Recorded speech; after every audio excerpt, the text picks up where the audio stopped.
Hi everyone, my name is Russian Adam, and we're still talking about classic collection. We're getting many questions, many people wondering, and basically they want to have more details about each composition, ingredients, and how it's different from the originals. People want to know the notes. And as I mentioned earlier, we're not going to be releasing the notes just as we done with the Siberian Mass Part 2 and Ottoman Empire Part 2. And the reason being is that we don't want people to focus on the notes, we want them to focus on overall experience. And the compositions been made in order to match the first editions with the minor tweaks and additions that really does not make such a big difference, and overall experience is what is the most important. I also wanted to talk about the difference between regular perfumery and olfactory art that I'm trying to create, because I just realized and was thinking about it for a while how some people could not get this difference and cannot understand what is a regular perfume and what is olfactory art that most of the time I'm trying to create. So let's speak about normal perfumes first. Regular perfumes that everyone loves and use are created for the purpose of smelling nice and creating a pleasant aura around yourself. You spray it, you go for the prayer, you go for the work, you enjoy, people around you enjoy, and everyone is happy. So that's regular perfumes. We all love them, we all use them. However, olfactory art is a bit different. So what is olfactory art?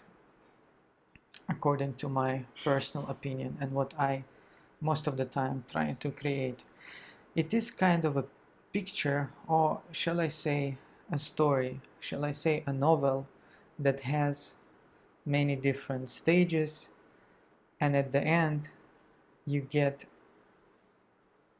the meaning and you get the message from it.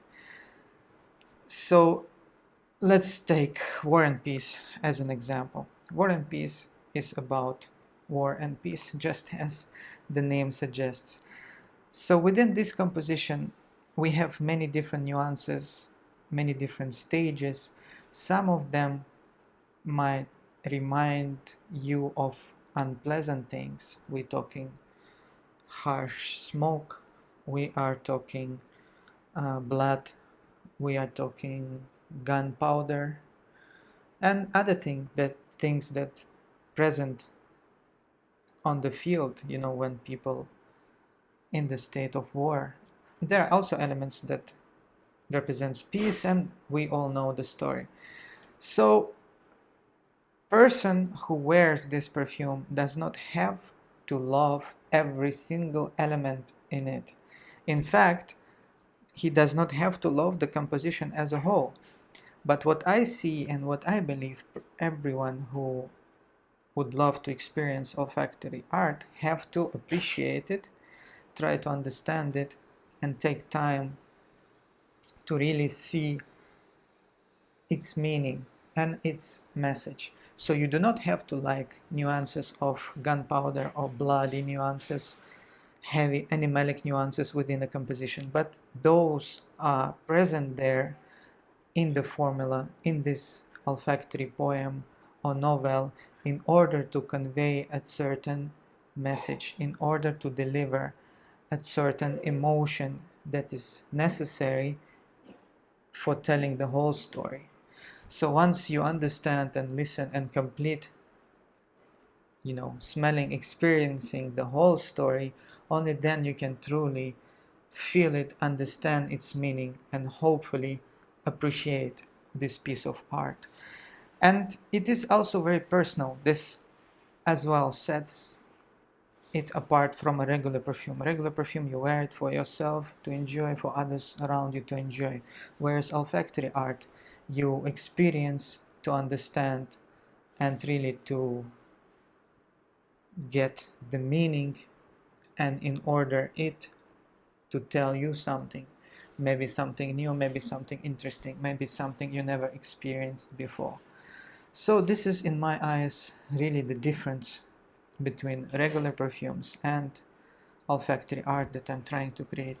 Coming back to the classic collection, what I really tried to convey with these compositions. Russian Musk. Let's talk about Russian Musk. As I mentioned earlier, it is more refined, more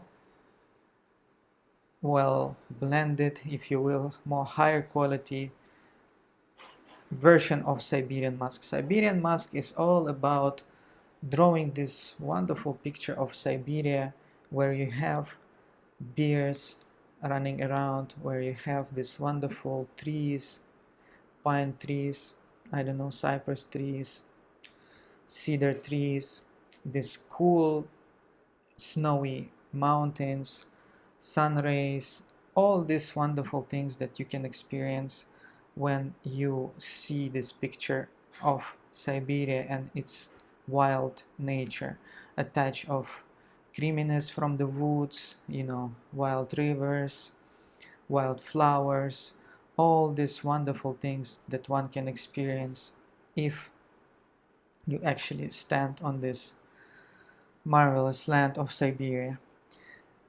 How could I put Russian Musk and how it is different? So I imagine Russian Musk being upgraded in terms of quality of the materials used, and it's being a bit more refined, a bit more smooth and nice.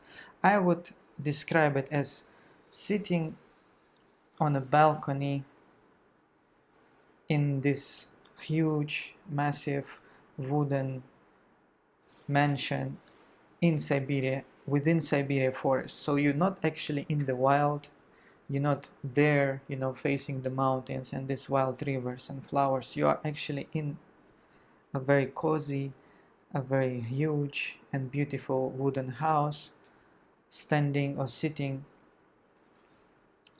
at the balcony and viewing all this stunning nature from there, from this cozy, luxurious place. So that's how I would describe Russian Musk.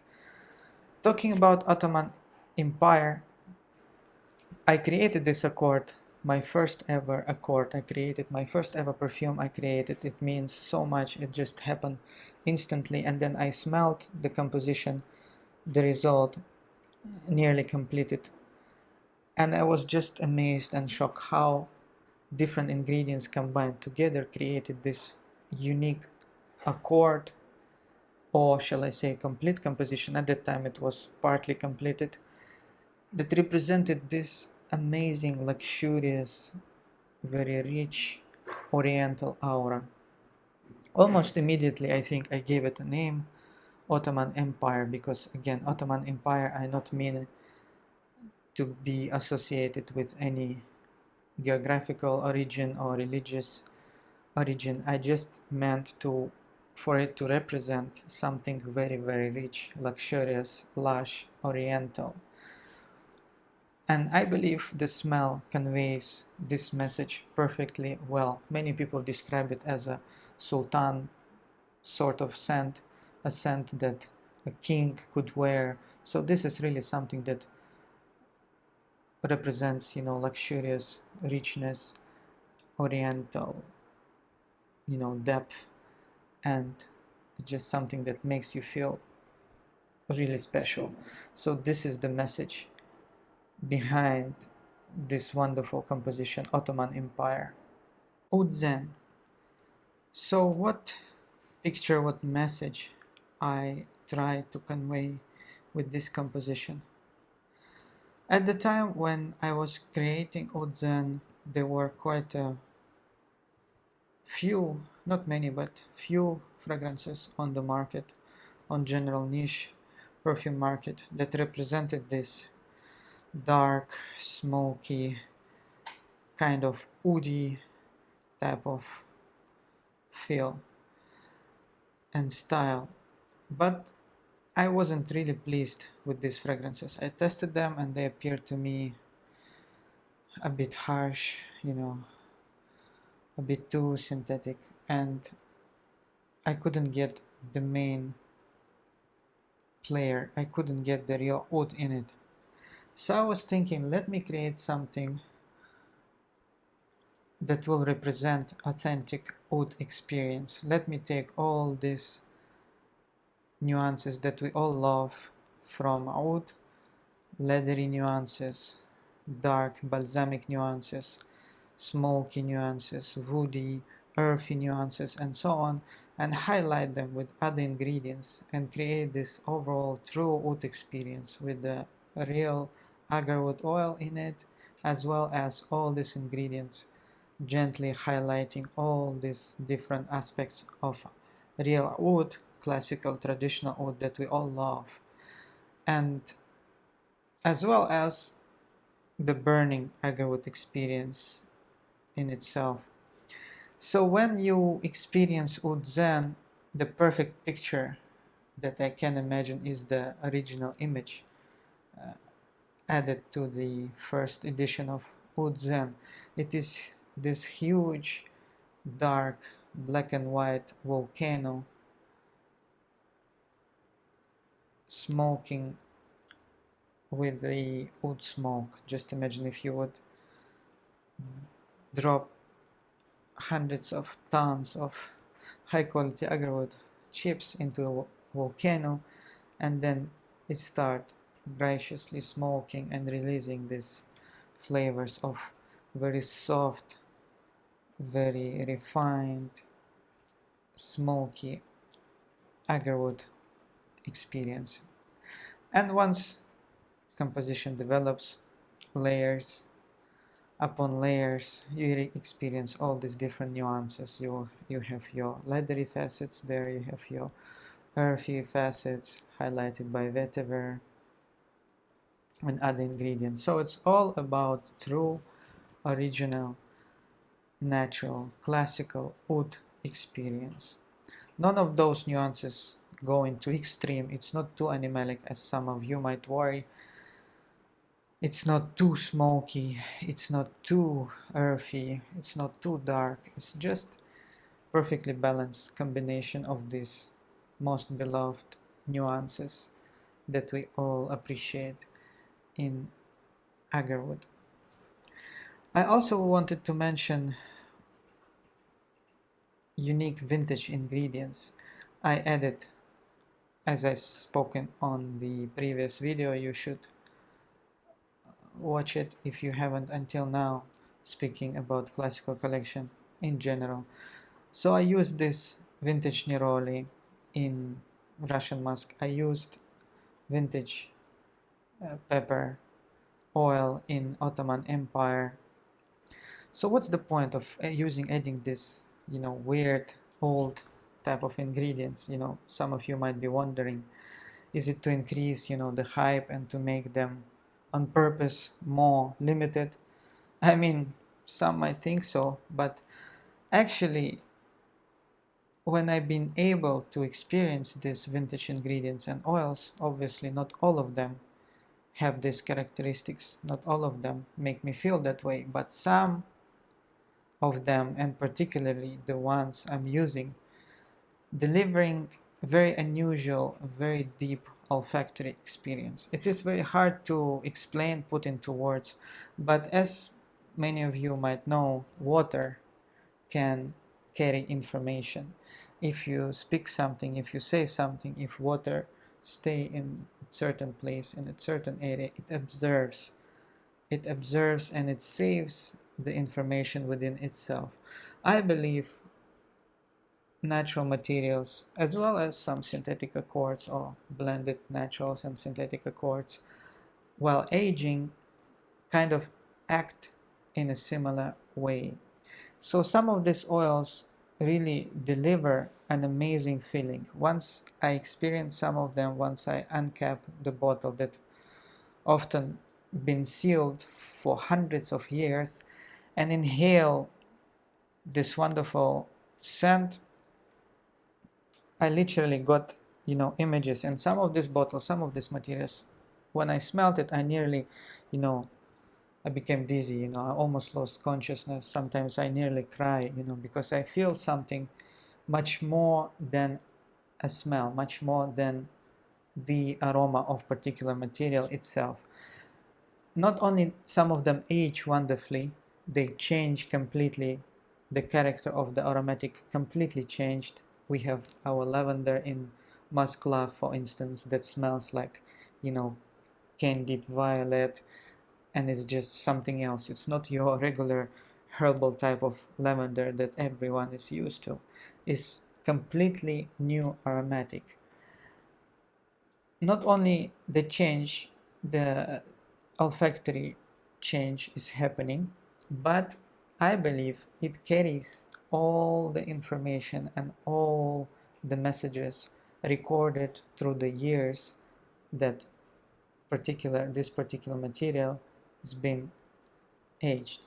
So once you smell it, not only you get this sensation of wonderful aromatic that's been, you know, matured and often totally changed, but you also get these images and some sort of a feeling and information. It's obviously not with all of them.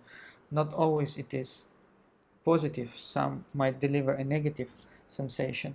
However, the ones I select, the ones I use, are those that I find the most, you know, amazing and desirable, and obviously they're adding something truly unique and truly special to a composition that is already rich, already complete, but with these gentle touches of these unique vintage materials, the experience just becoming richer, deeper, and you get more from it, if you know what I mean.